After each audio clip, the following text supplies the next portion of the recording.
जंगली प्राण्यांपासून जसं की बिबट्या वाघ व इतर प्राण्यांपासून संरक्षण करण्यासाठी या काठीचा आपण वापर करू शकतो. चालताना आधारासाठी डोंगराळ किंवा निसरड्या भागावर सहजरित्या चालण्यासाठी या काठीचा वापर आपण करू शकतो. त्याचबरोबर या ठिकाणी आवाज करून प्राण्यांना लांब पाठवण्याचं काम या ठिकाणी साऊंडचा वापर आपण करू शकतो. या ठिकाणी आम्ही काठीवर त्याला लोखंडी पाईप वापरलेला आहे की त्याला आम्ही 10,000 खिळे लावलेले, खाली 10,000 टोक लावलेला आहे, जेणेकरून जरी आपल्यावरती अटॅक झाला तरी या ठिकाणी जबडा लागून त्या ठिकाणी आपला जीव वाचवू शकतो. परत पुढे बाजाप्रमाणे या ठिकाणी 10,000 टोक लावले, जेणेकरून आपण पुढच्या साईडने धरून या ठिकाणी आपला वार जो काय अडवू शकतो आणि आपला जीव वाचवू शकतो. त्याचबरोबर या ठिकाणी टॉर्च लावली आहे. डबल साहित्य घेऊन जाण्यापेक्षा एकाच वेळी सगळी साहित्य देण्यासाठी या ठिकाणी काठी आहे. त्याचबरोबर या ठिकाणी बॅटरी आहे, जेणेकरून आपण रात्री दिवस सहजरित्या जाऊ शकतो. त्याचबरोबर पायाखाली या ठिकाणी बॅटरी आहे की आपण खालच्या साईडने देखील उजेड लावून आपण चालू शकतो.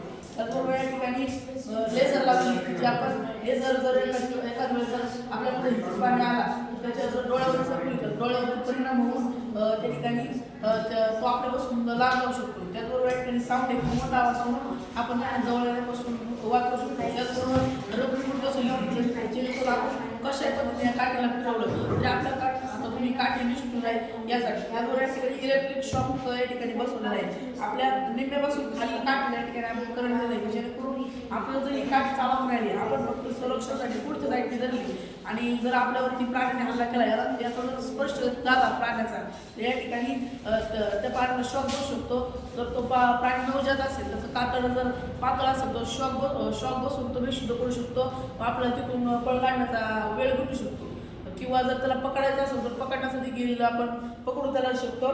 त्याचबरोबर जर प्राणी नवजात नसेल तर या ठिकाणी त्याला शॉक बसून तो जीव वाचवण्यासाठी आपल्यापासून पळू शकतो. आता जर आपण पाहिलं की आतापर्यंत खूप साऱ्या बातम्या या ठिकाणी पेपर आलेले आहेत. या ठिकाणी पिंपळखेडची बातमी आहे, या ठिकाणी अष्टापूरच्या बातम्या आहेत, त्यांनी महिला आहे यांना जखमी होऊन परत घाबरून कायमचा हल्ल्यामुळे मृत्यू झाला.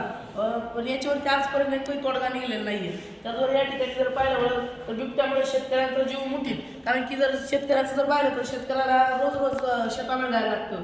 पण जर शेतामध्ये जात असेल आणि त्याच्यावर जर बिबट्याचं हल्ला होत असेल तर हे काहीच कामाचं नाही. आता या ठिकाणी बरेचशा बातमी की आपल्या जवळपासच्या पेरणे असेल किंवा जिल्ह्यातील बिबट्याचे काही संपेना.